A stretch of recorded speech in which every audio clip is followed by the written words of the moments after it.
அண்மை செய்தியை பார்த்துக் கொண்டிருக்கிறோம். உலக கோப்பையுடன் பிரதமர் நரேந்திர மோடியை சந்தித்த இந்திய வீரர்கள் தற்போது அவரது இல்லத்திலிருந்து புறப்பட்டிருக்கிறார்கள். கூடுதல் விவரங்களோடு இணைகிறார் சிறப்பு செய்தியாளர் சரியாண்டி விவரங்களை பதிவு செய்யலாம். நிச்சயமா பாலுவேல், 17 ஆண்டுகளுக்கு பிறகு உலகக்கோப்பை எடுத்து வந்திருக்கக்கூடிய இந்திய வீரர்கள் பிரதமர் நரேந்திர மோடி அவர்களை அவரது இல்லத்திலேயே சந்தித்து வாழ்த்து பெற்று அவரோட காலை உணவை எல்லாம் உட்கொண்டு விட்டு தற்பொழுது புறப்பட்டு சென்றிருக்கிறார்கள். கிட்டத்தட்ட 2007ஆம் ஆண்டு இதே மாதிரி T20 உலகக்கோப்பை கிரிக்கெட் போட்டியை தோனி தலைமையிலான இந்திய அணி கைப்பற்றி ஒரு வரலாற்று சாதனை நிகழ்த்தியது.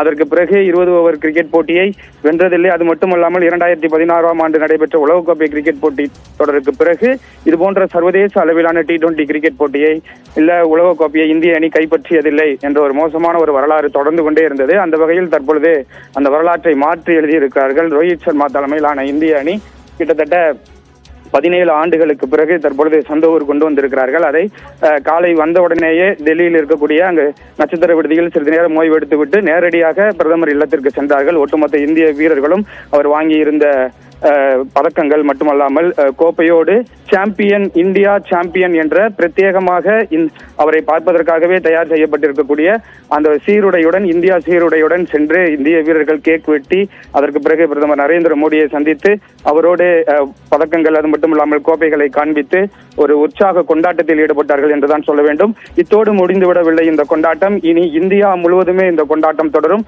அந்த வகையில் ஆரம்பமாக இன்று மாலை 5 மணியிலிருந்து 7 மணி வரை ஒரு பிரம்மாண்டமான ஒரு ரேலிக்கு ஏற்பாடு செய்யப்பட்டிருக்கிறது.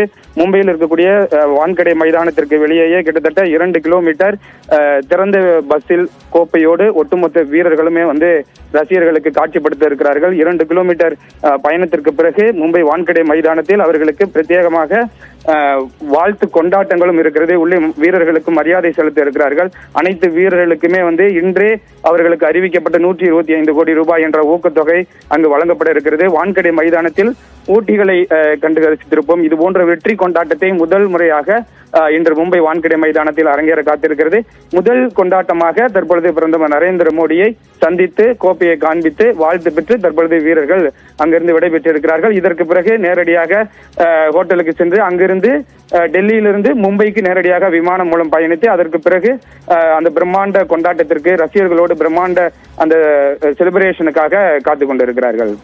பாலவே, நன்றி சரியாண்டி, விரிவான விவரங்களை பதிவு செய்தமைக்கு.